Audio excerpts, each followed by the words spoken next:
El tudnának képzelni egy olyan világot, ahol nincsen elektromos energia? Nem kapcsolhatnák be a tévét, nem működne a hűtőszekrény? Az ételt esetleg újra zsírban kellene megtartósítani például? És ilyen egyéb problémákat próbáljunk most vizualizálni.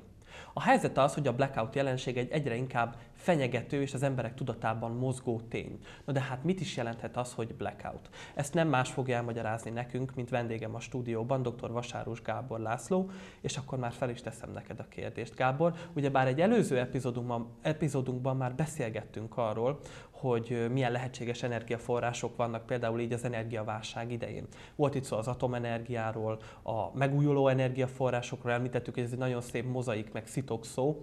No de mégis mit jelent az, hogy blackout? Mert ez egy szép angol szó, de mit jelent ez magyarul? Üdvözlök mindenkit én is. Blackout az alapvetően egy több jelentésű szó egyébként, ebben az értelmében tulajdonképpen egy tartós áramszünetet jelez. Ez nem, a tartós az egyébként ez egy érdekes kérdés, mert tartós áramszünetnek minden tekintenek, ami 10.000 felhasználó óra fölött van, bár országonként eltérő, ez kicsit ilyen nehezen megfogható dolog, mert tulajdonképpen azt jelenti, hogy sok embernél egy bizonyos időszakig nincs áram, és azt összeadják, hogy akkor ez összesen mondjuk akár 1 millió óra szolgáltatás kiesés. Ez valóságban nagyon sokszor viszonylag rövid időt jelent, tehát mondjuk értelemszerűen mondjuk egy New York esetében, ha 6 órán keresztül nincsen áram, a városmeneti miatt ez nagyon sok felhasználó órát fog jelenteni. Hát mondjuk, hogyha nem akarok senkit megsérteni, nem mondok településnevet, de mondjuk itt egy Kukutyinban, nem tudom, hogy mennyi a lakosa a kukutyini résznek. Valamennyi. Tegyük fel egy Humbák-falva. De Kukutyin egyébként tényleg létezik, nagyon pici lakossággal rendelkező külterületi része egyik településünknek. Ott valószínűleg több hónapig nem kéne áramnak lenni, hogy érezhető legyen ilyen statisztikai szempontból. Igazándiból ilyen hüvelykúj szabályként azt lehet mondani, hogy minden olyan áramszünetet blackoutnak lehet nevezni, ami sok embert érint, nem elszigetelt jelenség, hanem mondjuk akár legalább egy települési léptékű, vagy mondjuk egy egész városrészt érint, és mondjuk legalább 12 órán keresztül tart. Tehát szerintem így a legkönnyebb megfogni. És miért fenyegethet ez minket? Ugyebár még az adás előtt beszéltünk arról, hogy ez egy egyre inkább fodrozódó jelenség, például az európai köztudatban is. Miért kell erről mostanában beszélni, vagy miért ír erről például a média? Hát ez szerintem inkább fontos az a kérdés, hogy eddig miért nem beszélt róla. Tehát hogy valójában a blackout az egy nagyon régóta ismert jelenség. Tehát Kanadában 65-ben, New Yorkban 77-ben voltak ilyen, és pontosan úgy, hogy katasztrofális következményekkel jár. Az emberek bele se tudnak gondolni egyébként, hogy az a modern társadalom, amiben mi élünk, az egy olyan buborék, amit az elektromos energia tart működésben, és hogyha ez szétpukkan, akkor hát most kis túlzással a 19. században találjuk magunkat ennek minden pozitívumával, hátrányával együtt. Ennyire hozzánőttünk? Nagyon hozzánőttünk. Hát most gondolj bele, hogy... És akkor tudom, én is mondom, hogy mivel jár egy blackout, mert ezt szerintem az emberek nem gondolják át, és egyből megérted, hogy miért van az, hogy például a magyar katasztrófavédelem is ajánl egy 72 órás készenléti csomagot otthon tartani. Svájcban és Svédországban konkrétan mennek és ellenőrzik, hogy te megtartod, és megbüntetnek, hogyha nincsen otthon. Van egy lista, hogy mit kell otthon tartanod. Annyi élelmiszert, vizet, különböző eszközöket, amivel tudsz fényt csinálni, fűteni, kommunikációs eszköz, stb. És hogyha ez neked nincs meg, akkor téged konkrétan megbírságolnak, ugyanúgy, mint a kocsiban nincsen elsősegélycsomag. Erről egyébként van egy nagyon jó összeállítás, a Prepper túlélő és önvédelmi csoport nevű Facebook csoportban van egy ilyen PDF fájl, az egyébként, most meg nem mondom melyik ország, valamelyik országnak a fájának a lefordítása tulajdonképpen, de lehet, hogy azt mondom, pont amerikai. A blackout esetén az van, hogy elmegy az áram. Nyilván, ha éjszaka van, akkor nincs közvilágítás, ez egyből azt jelenti, hogy iszonyatosan sok baleset van, és a bűnözés elszabadul. Ugye ilyenkor úgy kell elképzelni, hogy azok az emberek, akik addig mondjuk, hogy normálisan viselkedtek, de volt valami belső frusztrációjuk, hogy azokból ez kitör. Vagy csak érzed azt, hogy mondjuk milyen feszültséget okozott azokban, amikor 6 órára elment egyik ilyen social media oldal az elmúlt évben, hát emberek konkrétan idegrohamot kaptak. Hát most képzeld el, hogy mi lenne, hogyha ez 12 órán keresztül lenne. Nincs áram, sötétben, New Yorkban a 77-es áramszünet alatt 3000 gyújtogatás volt, összesen 3000 gyújtogatás volt, 7000 tüzeset volt, ugye ez nem mindegy gyújtogatás miatt volt. Rengeteg baleset van. Elmegy az áram, tök sötét van az utcán, vak sötét, rengeteg baleset van. A gázolás, összeütköznek az autók a lámpák hiányába, benragadnak a metróban, vagy éppen benne a liftben. Ugye ez nagyon sokszor érzelmi traumával is jár. Bár egyébként például pont az, hogy nincs tévé, nincsen szórakozás, be vannak szorulva az emberek a lakásba, például a gyermekvállalási hajlandóságot jelentésen megdobta. Erre volt is egyébként egy kimutatás talán Texasban, hogy a 70-es, 80-as évek során volt szintén egy nagy áramkimaradás, és valami 9 hónapra később egy óriási baby boom volt. Tehát egy statisztikailag kimutatott. New Yorkban is volt egy olyan, ez az áramszünet generáció, mint ez kb. A ratkókorszak, hogy igen, nyilván méretében sokkal kisebb, de lehetne most is ilyen? Keresztkérdésként teszem ezt fel neked. Tehát növekedne a gyermekvállalási hajlandóság akár egy pár hetes blackout során? Erre már szerintem később térjünk ide, egyébként konkrét példákat tudok mondani, arra is, hogy igen, meg arra is, hogy nem. Viszont arra nem gondolnak az emberek, hogy áram nélkül az összes többi közszolgáltatás is összeomlik. Tehát elektromos pumpák működtetik a benzinkutakat, elektromos pumpa működteti a csatorna és az ivóvízrendszert, elektromos pumpák nélkül a vegyipar, gyógyszergyárak, kórházak nem tudnak működni. Ugye a kórházaknak vannak saját tartalékaik, de ezek rendszerint átlag vagy 48 vagy 72 órára elegendő üzemanyagtartalékot jelentenek, és a nagyon tartós áramszüneteknél több helyen volt az, hogy a kórházakban konkrétan haltak meg emberek, mert egyszerűen leálltak a generátorok, és nem bírtak időben utánpótlást szállítani. Most csak abba gondolj bele, hogy pont mondjuk a sok baleset miatt az utakon alig lehet közlekedni. Kézikannában azért viszonylag nehéz elcipelni benzint a összes ellátóhelyre, mert ugye nem csak a kórházakban vannak olyan betegek, akiket el kell látni, nem. Például gondolj az öregek otthonára, a különböző ellátóintézményekre, ahol speciális sérülteket kezelnek, vagy akár egyszerűen csak mondjuk arra, hogy pár embernél otthon kell valamilyen olyan készülék, ami segíti a túlélését. Vagy ne felejtsd el például azt, hogy rengeteg olyan gyógyszer van, ami hűtést igényel. Ugye áram nélkül nincs hűtés, tehát például az inzulin az viszonylag hamar megromlik, hogyha nincs hűtés. De jobbat mondok neked, Magyarországon is, és nálunk még viszonylag jó helyzet, de nyugaton még rosszabb, az élelmiszer szignifikáns része feldolgozott élelmiszer. Gyors fagyasztva szárított, vagy simán csak hűtött. Na ezeknek mind kapufa, hogyha 72 óra után elkezdenek leoldani a fagyasztók, hogyha ennél tovább tart az áramszünet, gyakorlatilag az élelmiszer felét el lehet köszönni. Komplet ágazatok vannak a mezőgazdaságban, ami áram nélkül működésképtelen. Hát gondolj be, az összes ilyen nagyüzemi állattartó helyszín, legyen az akár egy fejőüzem, vagy akár mondjuk egy folyóalmos csirkeüzem, az áram nélkül olyan szinten működősképtelen, hogy még a levegőt is ventilátorok cirkulálják, tehát az állatok jó eséllyel elhullanak áram nélkül. Ma már nincsen, nem a kontyos nénik, meg bácsik fejik a teheneket, hanem gépek, amik nem működnek. Ha a tehenet nem fejik meg, az egészsége károsodhat. Miért fenyeget ez minket egyébként? Tehát mi az a dolog, vagy mi az a jelenség, ami miatt ezt fenyegetésként értékelhetjük? Hát alapvetően blackoutot 3 fő tényező okozhat, ami valójában 4, de ebből 2-t össze lehet vonni, mert nagyjából ugyanaz a hatásuk. Az egyik az, amikor az elektromos hálózattal történik valami probléma. Egy egyszerű példát mondok, van egy földrengés. Kitörnek villanyoszlopok, elszakadnak a vezetékek, hogy maga az erőművek megsérülnek. Ilyenkor nyilván nem termelődik elég áram, vagy ha van is áram, azt nem tudjuk eljutatni a lakosokhoz, és azért nem olyan egyszerű nagy mennyiségű. Hát most csak gondolj bele, hogy amikor, nem is tudom, 2013-ban, amikor volt a nagy hóhelyzet, ott mennyi felső vezeték leszakadt, falvak voltak, ahol 3-4 napig nem volt áram. Pedig az messze nem volt egy olyan gigantikus katasztrófa, tehát az fasorban nem volt ahhoz képest, a földrengéshez képest, ami pár éve volt Horvátországban, vagy előtte Olaszországban is volt. Ugye, hát a nagy 2011-es japán földrengéskor ott konkrétan az okozta az atomkatasztrófát, hogy az összes vezeték leszakadt, ugye, és nem kapott áramot az erőmű kívülről vészreállítás után. Azt is fontos kiemelni, hogy a blackoutot okozhatnak egyéb tényezők is. Gondolok itt arra, például terrormerénylet. A terroristák fel tudnak robbantani transformátorokat. Azt viszonylag kevesen tudják, de ugye a erőművi és a áramhálózatnak a legszűkebb keresztmetszetét nem az erőművek jelentik valójában, mert minden országban van rengeteg tartalékerőmű. Eleve úgy van felkészítve a magyar elektromos hálózat, és hogy bármelyik erőművel bármilyen baj van, azonnal le tudják kapcsolni, és helyette egymásokat el lehessen indítani. Mindig van tartalék.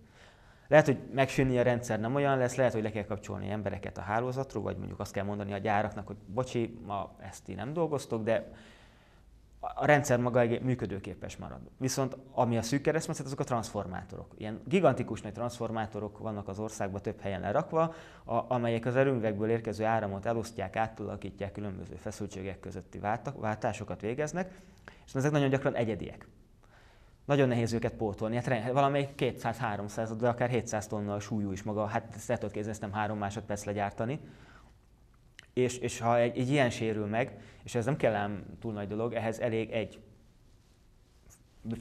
felbőszült emberke, aki éppen viccesnek gondolja az áramszünetet, és mondjuk egy valamilyen felszerelés, akár puskával vagy az olaj leeresítésével tönkresz egy ilyen nagy transformátort, ez akár több napos, hetes vagy akár hónapos áramszünetet tud okozni egy ország részben.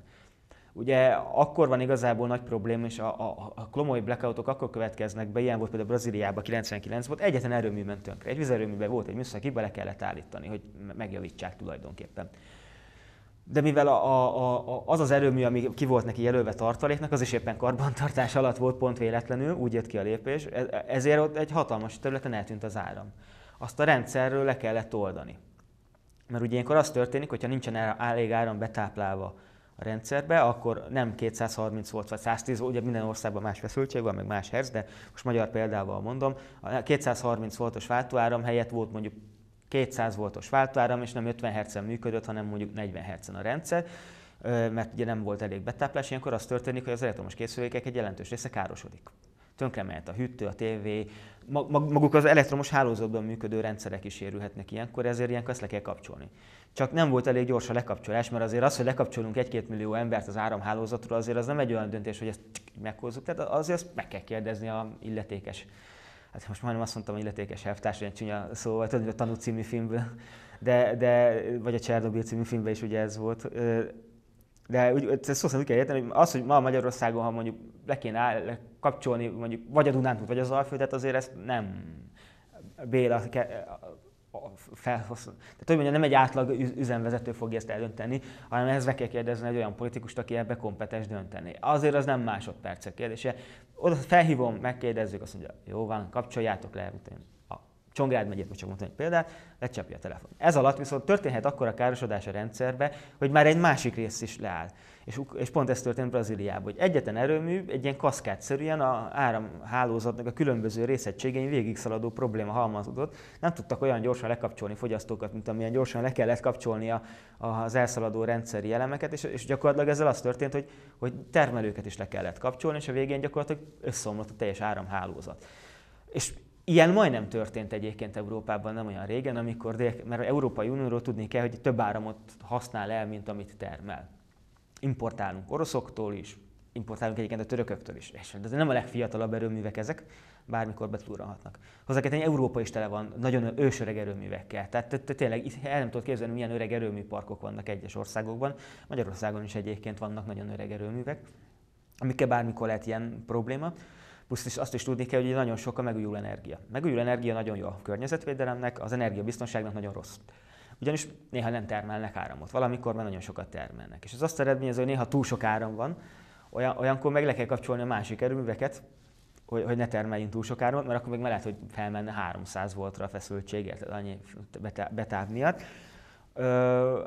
Néha meg egyáltalán nem termelnek. Olyankor meg gyorsan utána kell indítani valami gázturbinás, vagy széntüzelő erőművet, vagy éppen az atomerőműveket tekerik fel, vagy a vízerőműveket, jobb esetben a tározókat, rosszabb esetben a rendes erőműveket, vízerőműveket, mondjuk Bős.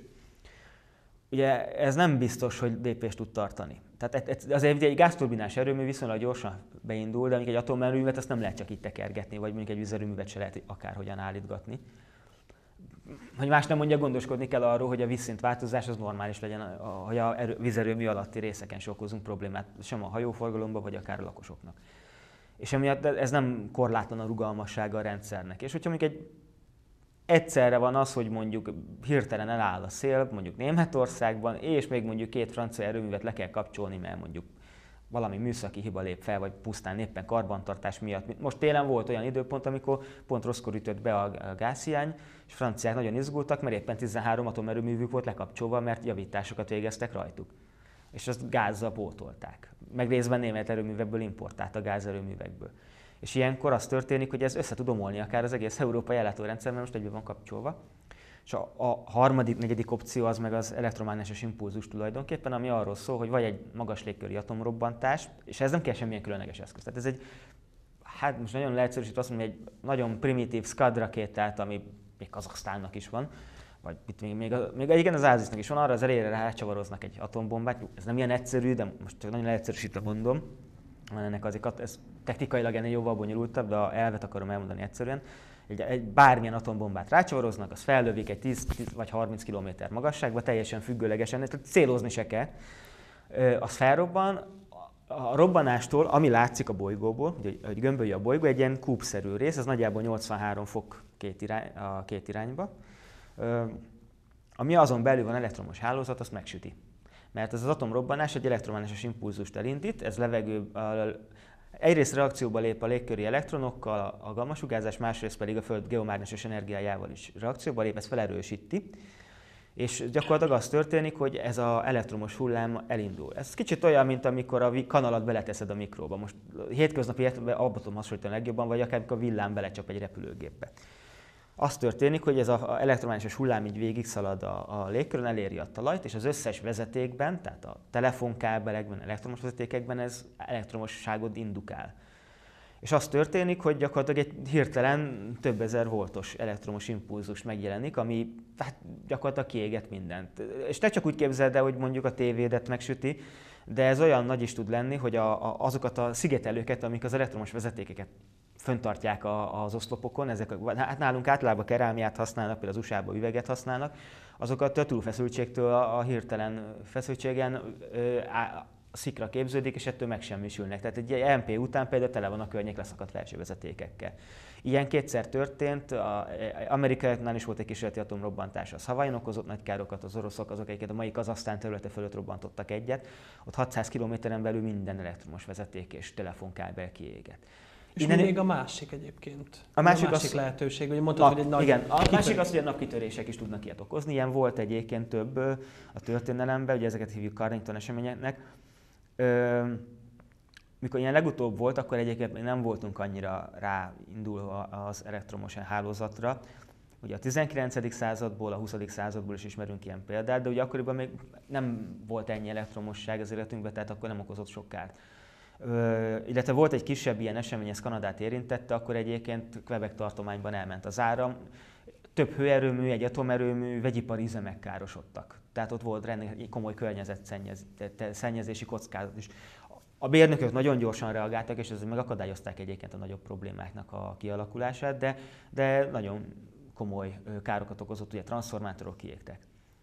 És azt tudni kell, hogy amikor ilyen esemény történik, tehát akár egy kaszkád elektromos hiba végigfut egy kontinensen, vagy akár egy EMP miatt le kell állítani a rendszert, vagy megsérülnek a trafók, nem 5 perc úr indítani a rendszert. Ez nagyon precíz mérnöki tervezést igényel, hogy ha bekapcsolok egy erőművet, akkor abban a pillanatban pont annyi fogyasztót visszakapcsolja. Ha jön a következő erőmű, akkor megint azonos pillanatban megint egy halomfogyasztót felkapcsolok. Tehát ez ilyen szimmetrikusan kell csinálni. Tehát még hogyha a műszaki hibát el is hárítják mondjuk egy napon belül, mert tegyük fel, hogy nem okoz nagy károkat egy ilyen szabotázs, vagy akár terrormerénylet, vagy háborús cselekmény, akár mondjuk teszem azt, mondjuk az senki nem mondja meg, hogy mondjuk teszem azt, hogy itt volt Ukrajnában, szerencsére az amerikaiak is, meg az oroszok is, meg az ukránok is elég okosak voltak ahhoz, hogy megelőzzék a háborút, mert felmérték, hogy ugye a harmadik világháborút nem lehet megnyerni, csak aki elsőnek lő, az hal meg másodjára, ugye. Ott például biztos lett volna EMP, még akkor is, hogyha nincsen nagy. Én egészen biztos vagyok benne, hogy EMP fegyverekkel már nagyon fel vannak szerelve, viszont az EMP-vel kapcsolatban vannak tévhitek is. Mert például sokan azt hiszik, hogy akkor például az összes autó tönkre megy. Ez nem igaz. Vagy hogy a számítógépek kiégnek, ez nem igaz. Pont a Wi-Fi antenna miatt a számítógéped érzékenyebb részegyéket elég jól be vannak ilyen RF védelemmel rendszerve, az autó maga a fémkasznia. Hát majd egy tonna acél van egy autóban, ugye az elég jó védelmet jelent az benne lévő számítógépnek. Tehát empirikus tesztek alapján egyébként az ilyen kisebb készülékek nem sérülnek meg. Tehát egy pendrive, a számítógép, ha nincsen bekötve a vezetékrendszerre, akkor nem lesz baja. Vagy egy pacemaker, ugye, ha ilyenekben gondolkodunk, ezeknek nem lesz baja. De minden, ami a áramhálózatba be van kötve, az jó eséllyel megsüt. És az is mindegy, hogy ez tévhitek ellentétben az is mindegy, hogy ez régi elektronika vagy új, mert a szűk keresztmetszet a diódák jelentik. A dióda kap egy ellentétes irányú feszültséget, az azonnal tönkre megy, és az a régi meg a modern elektronikákban is vannak diódák, tehát mondjuk úgy, hogy a régi csöves rádió az éppen úgy ki fog furcalni, mint a legmodernebb tranzisztoros rádió. Mindjárt meg fogjuk egyébként majd azt is nézni, hogy miként függhet össze például a blackout jelenség az olyan sokak által emlegetett energiaválsággal is. Jelenleg most ugye adásunknak az első részét letudtuk ezzel az ismertetővel, hogy milyen jelenség végül is maga az, hogy blackout miként alakulhat ki, és ugye mit vizionálhat az ember egy ilyen történés esetén. Köszönöm szépen az eddigi válaszaidat. És köszönöm. Kedves nézőink, ne menjenek sehová, mi egy rövid reklámra megyünk, de már is visszatérünk.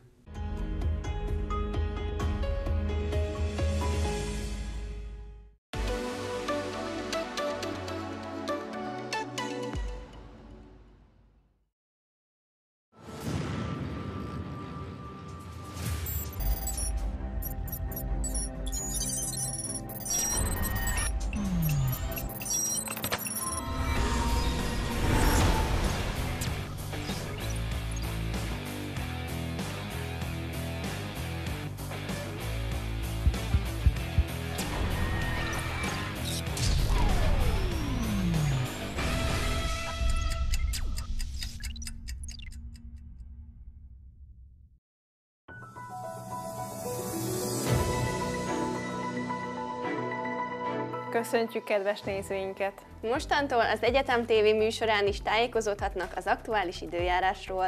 Minden nap elhozzunk nézőinknek a legfrissebb előrejelzéseket. Eláruljuk, hogy mikor készíthetjük a naptejet. Vagy ragadjunk-e inkább esernyőt? Minden, amit a délalföldi időjárásról tudni érdemes. Itt az Egyetem TV műsorán.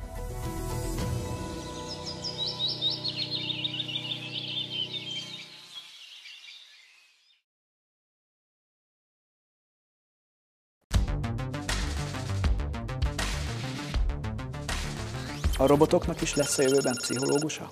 Abszolút. Kell egy olyan ember, aki ahhoz ért, hogy a robotokat hogyan kell tervezni, az érzelmeik hogyan működnek, hogyan kell lehatárolni az etikai szabályokat, ez mitől működik, mitől nem. Annyit tudott a program, hogy ismerte a lépéseket. Tehát hogy lép a király, hogy lép a futó, hogy lép a bástya.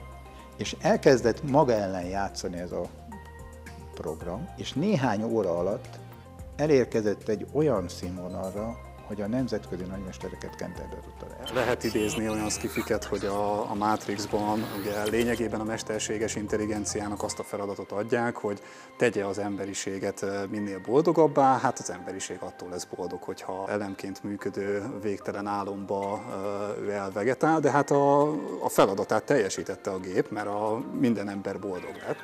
Adott szoftvernek lehet adni olyan bemenetet, olyan inputot, aminek a hatására a szoftver váratlanul kezd el viselkedni, és olyan dolgokat csinál, amit valójában a támadó szeretne elérni. Nagyon nagy segítség tud lenni egy ilyen intelligens gép, akár nagyon komplex szakmai ismereteket igénylő munkában is segítség tud lenni a mesterséges intelligencia.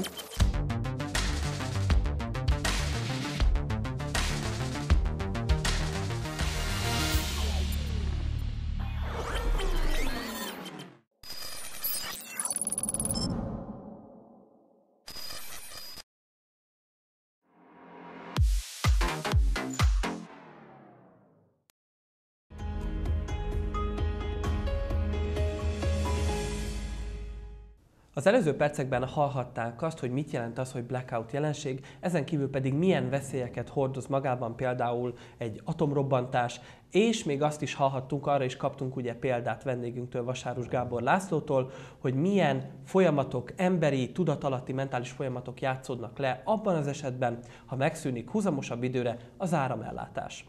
Mégis vannak még például olyan kérdéseink, mint például az, hogy miként alakult ki ez az úgynevezett energiaválság. Ugye nagyon sokat hivatkozunk az utóbbi időben arra, hogy az egész világon energiaválság van, és különböző országok hogyan próbálják ezt feldolgozni.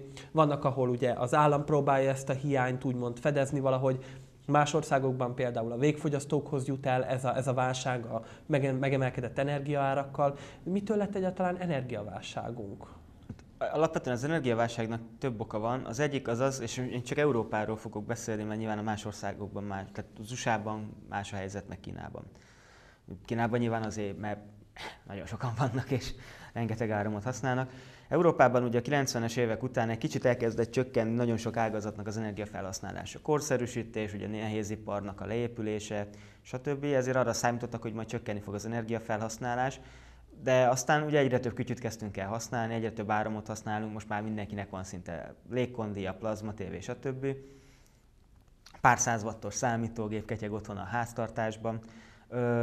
Valamint ugye megjelent az elektromos közlekedés, ugye jelenleg az elektromos autókról beszélünk, vagy az üzemanyagcellás autókhoz, mert ott is árammal állítják elő ugye az üzemanyagcellához a dolgokat. Ez jelentősen megnövelte az energiafelhasználásunkat, és valószínűleg ez jelentősen növekedni is fog a jövőben. Viszont az energiaszektornak a teljesítményének a növelése az nem tehát egy erőmű megépítése időbe telik. Ez az egyik ok. Tehát egyszerűen gyorsabban változik a lakossági igény, mint ahogy változik a erőművi kapacitás, és ugye most jelenleg úgy néz ki, hogy mivel alapvetően az egyes eszközeink kevesebb áramot használnak, ezért amikor nincs csúcs használat, akkor sokkal kevesebb áramot használunk, mint régen. Viszont amikor csúcsra porgetjük, tehát mondjuk a nyári estéken, amikor megy a világítás, a tévé és a légkondi, akkor meg a legnagyobb a fogyasztás, és kettő között nagyon nagy a különbség. Ezt nagyon nehéz lekövetni az árőművekkel, mert ott ugye mindig pont annyi áramot kell termelni, mint amennyit fogyasztanak. Se többet, se kevesebbet. A másik ugye az, hogy nagyon sok megújulót beépítettünk a rendszerbe környezetvédelmi okokból. Részben egyébként emögött van politikai ok is, tehát ezt tudni kell, hogy az, hogy zöld energia, az ma egy reklámszlogán, amivel lehet választásokat nyerni. És tulajdonképpen Európai Unió egy kicsit előbbre szaladt. Tehát a megújuló energia az nagyon jó lesz, nagyon fontos lesz 2050-re. Mi meg már most akarjuk azt megcsinálni, amire akkor lesz alkalmas a technika egy kicsit, és emiatt vannak problémák. Tehát például az energiatározás még közel nincs ahhoz, amit elképzeltünk, hogy milyen tározási kapacitás kell ezekhez. És ugye ez növelte a rendszer instabilitását, meg hát egyszerűen csomó erőmű előregedett, nem épült helyette 90-es években, mert akkor ugye nem kellett annyi áram, és ezt most tisztuk a levét, hogy most gyakorlatilag 30 éven keresztül nem voltak a hagyományos erőművek fejlesztve. És ugye ezt előző műsorban beszéltünk róla, tehát itt a fő probléma az, hogy az emberek elhitették azt, hogy itt a fő kérdés az, hogy atomenergia vagy megújuló energia, miközben ez hazug állítás. A valódi kérdés az az, hogy a megújuló energia mellé gázturbinát teszünk-e be, vagy atomot. És mivel igazából egyik sem annyira népszerű, mert ugye az egyik széndioxid kibocsátással jár, a másiknál meg ott van az atombalesetekkel való néha irracionális félelem. Egyébként vannak valós kockázatai, csak amit az emberek a kockázatról gondolnak, az nem mindig fedi a valóságot a tényleges kockázattal. Mert ugye nyilván erőmű típusonként nem egyforma a kockázat mértéke. Tehát, hogy mondjuk egy orosz RBMK reaktor és egy Candu reaktor között ég és föld a különbség. Valamint azt kell hozzátenni, hogy ugye Európa több energiát használ, mint amit megtermel. Ugye ez is van az, hogy franciák például azért használnak atomerőműveket, mert nekik nincsen annyi földgázuk, lignitjük, szénjük, amivel tudnának bármi érdemit kezdeni, és ők ezért atomenergiát használnak, mert nekik nincs más lehetőségük megtermelni azt az áramot, ami kell pluszban a megújulókhoz.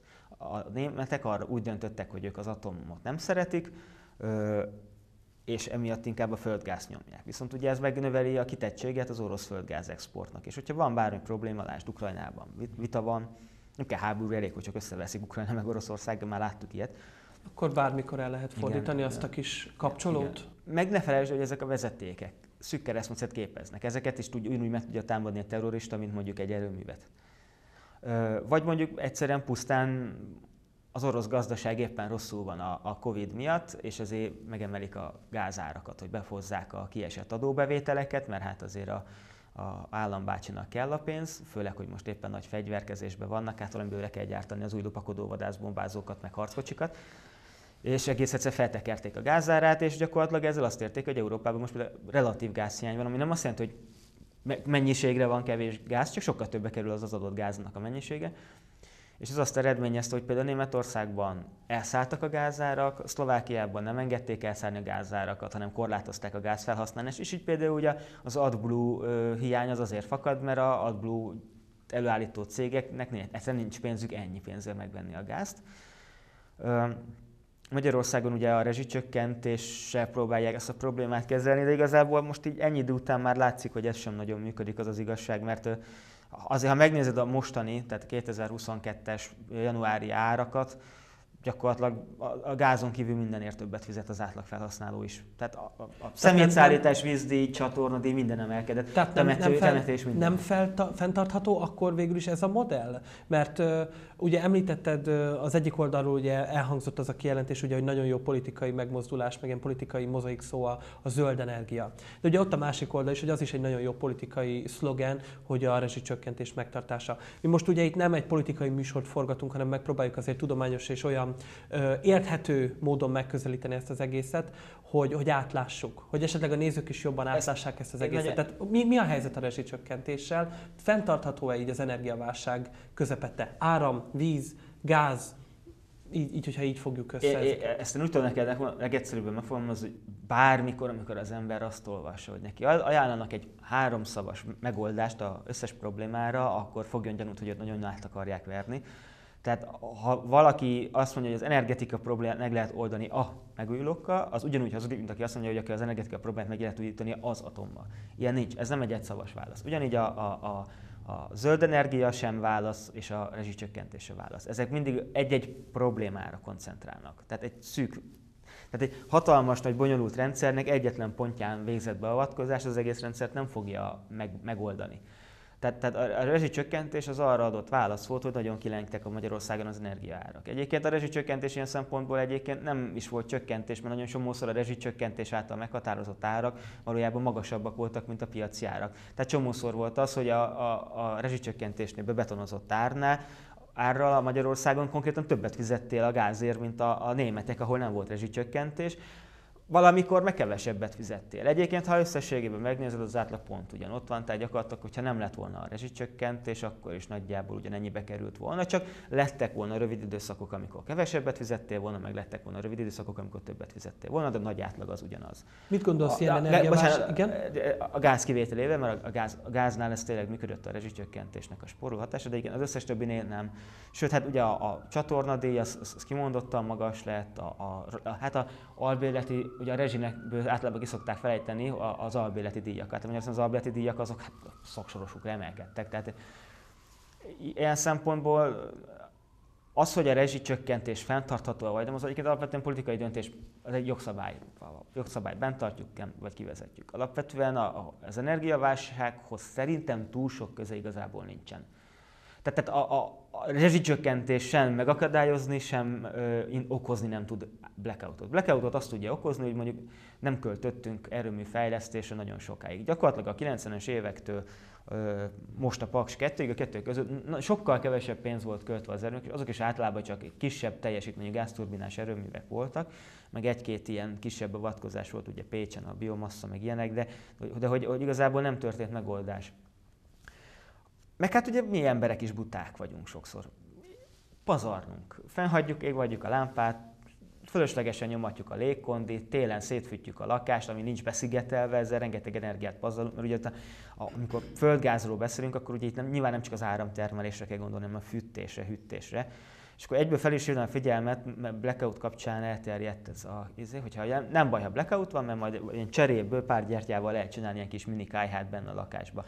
Ezt senki ne csinálja. Tehát ez szörnyű tragédiának gondolom, hogy komoly szakcikkekben ezt leírják, meg államoknak a saját tájékoztatója, azt mondom, vagy a német, vagy az osztrákban is benne volt. Tehát ez nem igaz. Hát egyrészt hát ez pusztán úgy át lehet gondolni, egy gyertya nem tud annyi hőt termelni, mert befűtesz egy szobát, viszont annyi széndioxidot termel, hogyha napokig nem szellőztetsz, mert hideg van, hogy megfulladsz tőle. Tehát ráadásul levered, akkor fölgyújtod a lakást. Tehát nem véletlenül meséltem is, hogy mennyi lakástűz volt New York-i áramszünet idején, és az pont ez az ember mindenkinek nekiálltak világítani, meg fűteni.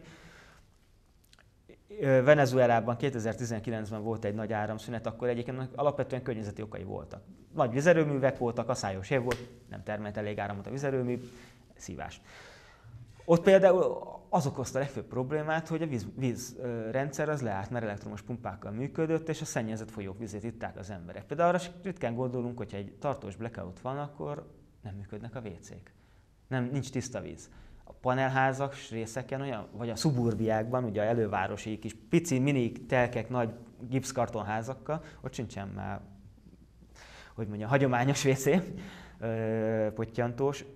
ezek a területek, ez itt igen gyorsan elszaporodtak a járványok. Tehát itt a vérhastól kezdve az ezotikus cuccokig minden megjelent, akár Brazíliában, Venezuelában, Indiában a mai napig rendszeresen vannak ilyen áramszünetek, ott pusztán csak azért, mert egyszerűen sokkal nagyobb áramot vesznek ma már fel a házak, pont a légkondi elterjedése miatt ugye a meleg övön, hogy felhevülnek a vezetékek, és sokszor tönkre mennek, mert annyi áramot kell bepumpálni a városokba.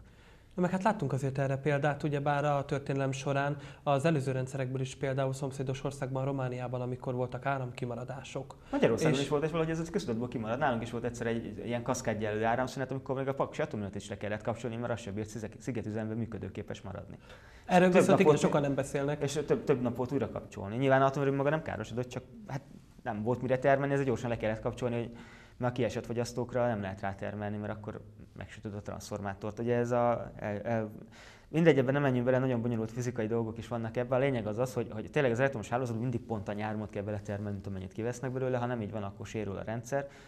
Turbina megszaladások, a transformátorok, mindenféle dolog előfordulhat. Szerintem ez nem is feltétlenül érdekli az embereket, és nem is kell érdekelni. Egyébként ehhez én se értek, mert nyilván én nem fizikus vagyok, én földrajzos vagyok, tehát én ennek a társadalmi konzekvenciáival foglalkozok, nem pedig a konkrét műszaki okaival. Persze, ez érthető. Egyébként a mai világunkban is van egy ilyen ország, Észak-Korea, ahol például jellemzően vannak áramkimaradások. És mondhatni, hogy az embereknek a dokumentumfilmek alapján, amiket láttam, teljesen természetes volt az, hogy hát most nincs áram. És ez van, úgymond. Tehát, hogy időközönként nincs áram, de olyankor szinte sehol sincsen áram, így kimaradások vannak. Az más kérdés, hogy meg tudják-e ezt oldani például ilyen ugye külső tárolókkal, például amennyi ideig, óráig fenntartja az elektromos áramot. De azért érdemes lenne megvizsgálnia azt a társadalmat, hogy ők miként szoktak hozzá, és minket vajon majd miként érintene, hogyha ez tényleg egy ekkora fenyegetés lesz, vagy lenne. Igen, hát ezt egyébként külön kell venni a társadalmakat. Nyilván Petőfinek nem okozott nagyobb problémát, hogy nem volt áram, nekünk már egy kicsit okozna problémát, mondjuk például Magyarországon iszonyat sok a cukorbeteg, inzulin, már kész a probléma. Az összes vesebeteg, aki dialízisre jár, az instant halott, ha nincs egy hétig áram a kórházban. Nyilvánvaló mindent megtenne a mindenkori, nem csak az állam, a önkormányzatok, a helyi szervezetek, hogy áramot juttassanak a kórházakba valahogy. Egyébként, amit mondtál, a kimaradó áramszünet, ezt nagy részint dízelgenerátorokkal oldják meg helyben, akár Indiában, akár Koreában. Hát a környezeti hatásait ezt gondolom nem nagyon kell ecsetelni, hogy a smogra, meg mondjuk általában a klímaváltozásra ez milyen jó hatással van. De mondjuk azt is figyelembe kell venni más. Tehát egy észak-koreai társadalom, ami alapvetően hozzászokik ahhoz, hogy telente éhezik, az egy kicsit máshogy reagál, mint Magyarországon. Azért nem vagyunk hozzászokva, hogy hetente leolvad a hűtő, meg mondjuk mit tudom én van, hogy 3 hónapig jegyre kapjuk csak a kenyeret, és napi 3 szeletet ehetünk.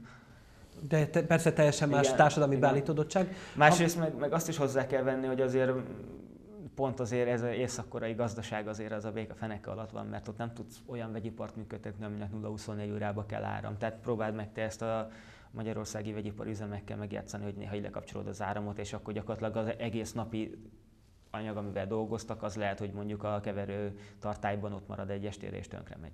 Milliárdos károk. Valamint azt is hozzá kell tenni, hogy nálunk már még a falvakban sem vagyunk hozzászokva az ellátáshoz. Tehát ez egy totális téveszme egyébként, hogy a falvak bármilyen szempontból jobbak lennének már. Gondolj bele, mikor voltak az árvizek vagy a hóhelyzetek Magyarországon. Hát csapatszállítókkal, meg PTS-ekkel kellett vinni a kenyeret a faluban, mert nem volt egyetlen kályhasaut meg tudták volna főzni, mert a helyi pékség is villanykályhát használ már. És az is a gyorsfagyasztott előre gyártott kenyeret dobta csak be a látványpékségbe. Tehát nem, tehát valójában már még a falvakban sem. Jó, nyilván mondjuk a falvakban könnyen megoldani azt, mint a panelháznál, hogy WC meg víz legyen, mert jobb esetben valahova csak van egy kút, meg hát mit tudom, egy pottyantost kertbe ásni nem egy nagy kunst. De attól függetlenül ott a probléma. De attól függetlenül a gázkazánok sem működnek áram nélkül. Nagy részint. Jó, vannak egy-kettő, ami olyan megoldású, hogy a konvekció és a gravitáció működteti, de azért az ritka Magyarországon, plusz az se felejtsd, hogy tényleg, tehát konkrétan nem lesz élelmiszer. Hát ott is a falusi boltban is a hűtőbe van tárolva az étel fele. a falusi néni is a fagyasztóban tárolja. Amit te is mondtál például, hogy zsírba lerakott hús, az nagyon ritka. Én egyébként mindig csinálok, mert én nagyon szeretem. Sajnos ennek vannak negatív hatásai, de hát ez van. Nem rossz dolog egyébként. Itt az adásunknak a vége felé rohamosan közeledik adásunk vége. Azt szeretném tőled megkérdezni, hogy mi lehetne így röviden összefoglalva az általános felkészülési procedúra, ahogy erre fel lehetne készülni, erre a problémára, mert nevezhetjük ezt katasztrófának egyébként. Tehát nem csak természeti katasztrófák vannak, hanem modernkori katasztrófák is. Hogyan lehet egy társadalomnak erre felkészülni? Azon kívül, hogy legyen kis bekészített 72 órás cuccaink. Hát ugye ez egyrészt ugye azért is érdekes, mert természeti és technikai katasztrófa is okozhat ilyen jelenséget. Alapvetően az állami szinten a felkészülés nyilván az jelenti, hogy több tartalékot kell. Tehát az, hogy mondjuk egy egyszerű példát mondok, atomerőműveknél 7 napra elegendő tartaléküzemanyagot ír elő az INESZ. Azt akkor mi van utána? Egy EMP után nem 7 napig nem lesz áram a rendszerben, nem 7 napig kell hűteni az erőművet, hanem lehet, hogy egy év lesz, mire új transformátort le tudnak oda gyártani. És azért bennem elég teljesen fenn van a kritika, hogy hát azért én egészen, és akkor abból indulnak ki, hogy hát majd valahogy viszünk oda dízelt. Majd valahogy viszünk oda dízelt, nincs. Tehát vagy van helyben annyi dízel, amit elég egy évre, vagy nincs. Majd megoldjuk, ez atomerőműnél nem működik. Tehát mondjuk egy EMP után én azért számolnék egy pár Fukushimával, így a globális szinten, Európában is. Én meg tudnék nevezni egyébként egy-két erőművet, amiben egészen biztos vagyok benne, hogy lenne probléma, de nem akarok. Van egy könyv, a Blackout, ami ez egyébként nagyon jól foglalkozik, ott pont egy atomerőmű leolvadást okoz egy ilyen blackout. Az egyébként azt tudni kell egyébként ezek a könyvek, amik ezzel foglalkoznak, mint az 1 másodperccel később, vagy a Blackout című könyv a Blackoutról, ezek azért nagyon sok költői túlzással szerepelnek. Például azokban minden autó tönkre megy, ami nonsens, nem igaz. Ennek közlekedési káosz, de másokok miatt. Helyi szinten, tehát mondjuk úgy mondom, hogy városi szinten nagyon fontos lenne, hogy a városoknak legyenek tervei. Mi történik egy blackoutnál? Például, hogy legyen megbeszélve a rendőrséggel, hogy akkor a rendőrség kimegy forgalmat irányítani, hogy nem működik egyetlen lámpa. A vasút ugyan működőképes lesz, de például manuálisan kell állítani a váltókat, mert az elektromos hálózat sérül. A dízelmozdonyok, BZ-motok tudnak közlekedni, de kérdés, hogy van-e annyi ember, akit így tudunk azonnal ugrasztani, hogy jobbra-balra tekergesse a váltókat, mert most ezt alapvetően elektronikusan intézzük. Én nem vagyok róla meggyőződve, hogy minden egyes szakaszon lenne annyi ember, a működéshez elégséges lenne. Vagy mondjuk, hogy megbeszélni a kórházzal, hogy mondjuk az önkormányzat mit tud segíteni. Akár csak, ezt nem is kell feltétlenül most nekiállni, hektoliter számgyűjteni üzemanyagot a pincéjébe a kórházat, nem erre gondolok, hanem csak legyen egy terv. Egy lefűzött mappa, amit elő tudunk venni, kinyitjuk, és akkor le van benne írva. Több mint a repülőgépeknél vannak ilyen ellenőrző lista, hogyha valami baj van, akkor végig mennek rajta, és azonosítják a problémát, és jobb esetben megoldják. Hát rosszabb esetben nincsen megoldás, és kész vannak. Egyéni szinten is nagyon fontos, tehát az embereknek legyen ott legalább egy nagyon minimális szint. Tehát gondolj be, tehát egy átlag magyar háztartás az olyan szinten nincs felkészülve, hogy ezt elképzelni nem tudod. Tehát nincs otthon egy porraloltó. Elektromos túlfeszültség esetén lehet, hogy okoz egy tüzet, egy szikra vagy valami. Lehet, hogy egy egyszerű példát mondok, nincsen otthon elég mécses. Majd tart egy-két embert, gyertyát az ember, meg ami visszamarad az adventi koszorúból, de azon kívül, hogyha 72 órán keresztül világítani kell. Mert téli időszak van, és mondjuk felhős az idő, tehát még nappal is kell, hogy égjen valami. Tartalékfűtési megoldásról gondoskodni kell ilyenkor. Egy egyszerű példát mondok, panelházaknál is teljesen jól meg lehet oldani a fűtést, csak nem bent rakjanak tüzet, az erkélyen kis fémdobozba felgyújtanak valamit, akár a rossz régi papírokat elégetik, azzal fölforralnak kuktában vizet, azt beviszik, azzal lehet valamennyit fűteni. Ez kicsit olyan, mint amikor a sátorba a tűzön megmelegített köveket beviszed. Nyilván nem fognak leizzadni, de azért nem több, mint a semmi, mondhatni. Meg tényleg kéne arról gondoskodni állami szinten is, meg a lakóközösségek. Tehát maga a 17-esben, akik laknak, gondolkodjanak már el azon, hogy akkor ők mit tudnak csinálni, hogyha nincs víz, áram pár napig. Hát, hogy mit lehet ilyenkor végül is tenni? Igen, tehát, hogy hogyan oldják meg a van egy társadalmi felelősség hatása, mindenképp azt tudjuk erre mondani. Tehát egyén szintjén is, a helyi közösség szintjén, a faluba is el kell gondolni, hogy ott mi lesz, mert a faluba is akkor nem fog bemenni élelmiszer. Most gondolj bele, ma Magyarországon a élelmiszert a városokba tárolják. Tehát az a vicc, hogy egy Kecskeméten sokkal tovább kitartana az étel egy blackout esetén, mint mondjuk egy faluba, mert a faluból a terményt beviszik a városba lévő, vagy most nem akarom kimondani, valamelyik üzletláncnak a raktárában lesz az alma, körte, persze, csirke lefagyasztva, a gabona az a város határán lévő silóban van, a zöldség a város határában lévő Nagyker piacnak a raktárában van. Tehát az a vicces, hogy gyakorlatilag a szuburbán falvakban valószínűleg előbb lesz éhezés, mint a városokban. Bízunk benne egyébként, hogy ilyen legrosszabb forgatókönyveket nem kell megélni, hát abban mindenképp. Én azt látom egyébként, tehát azt azért tisztában kell lenni, hogy erre nagyon sokan készülnek. Például a feredékalikákat vesznek feleslegesen, mert pont mind a napnál, mind az atomnál van egy olyan, több komponensből áll egy EMP, többféle hullám érkezik, az egyik hullámot E3-nak hívnak tudományosan, az ellen például nem véd a feredékalitka hatékonyan, tehát igazából teljesen feleslegesen költenek rá, mert az a napkitörésnél is van, meg a nukleáris EMP-nél is. Ellenben mondjuk, ha vesznek nagy feszültségű védőt az emberek, ez nem olyan drágák ezek a túlfesz védők, azok, amik már elég gyorsan leoldanak ahhoz, hogy az EMP ellen is valamennyi védelmet nyújtsanak, az jó, azt viszont bármilyen háztartásba be lehet építeni. De összességében egyébként teljesen feles pánikkeltés is van az interneten, meg a médiában. Azt azért tudni kell, hogy egy ilyen olyan EMP-nek, ami nagy, tehát ez a 3 napnál tovább tart, és mondjuk legalább egy fél országra kiterjed ennek az esélye, ez 1-2%-ban mérhető. Napkitörésnek a valószínűsége egy 50 éves tartamon belül egy 5-10% között van. Erre viszont már érdemes készülni. Tehát erre például azt mondom, hogy készíteni kéne az atomerőveket igenis, vagy mondjuk a vegyipari üzemeket, mert mondjuk nem biztos, hogy annak is jót tenne, hogyha itt eltűnne az áram.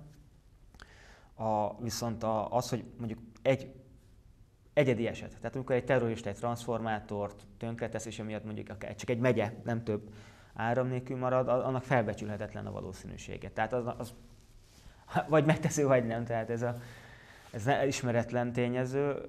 Én azt mondom, hogy erre érdemes készülni, de nem pánikolni kell, hanem gondolkozni kell, olvasni, és arra nagyon kell figyelni, hogy amit az interneten olvas az ember ebben a témában, annak a jelentős része az tele van tévedésekkel. Egyszerűen sokszor költői túlzások vannak benne, nyilván dramaturgiai okokból, mondjuk a filmek vannak erről, könyvek. Különböző YouTube csatornákat is ajánlom azért fenntartásokkal kezdve, nagyon sokszor ők csak a saját terméket. Beszél a blackoutról, aminek pusztán csak a végét úgy hozza ki, hogy te, mint fogyasztó megvedd az ő feredékalitkáját, vagy az ő termékét, vagy azt a milyen elemlámpát, tehát azt is fenntartásra kell kezelni. Tudományos cikkeket kéne inkább olvasni, csak ugye azok manapság főleg angolul jelennek meg, még a magyarok is. És szerintem itt Egyetem TV ez egy nagyon fontos tanulság, hogy igenis a tudománynak is van felelőssége abban, hogy a tudománykommunikáció során az ilyenekre az emberek figyelmét felhívja, viszont a pánikot eloszlassa. És az embereknek a valódi kockázatokat mutassa be, és azt, hogy valójában ezek mind kezelhető problémák, tehát nem pánikolni kell, hanem vigyél magaddal törülközőt, ahogy a klasszikus mondja. Így van, és még ugye még az is hozzátartozik, hogy a tényeket megfelelően objektívan kellene kezelni, de hát ismerjük a médiának a hatalmát, és azt, hogy szeretünk, hogyha nincs hír, akkor csinálni kell hírt. Ha nincs pánik, akkor majd csinálunk, hogy olvassák, és az emberek mindig félni kell, a lényeg, és talán ez a legfontosabb záró gondolat ez lehetne, valamitől mindig félni kell.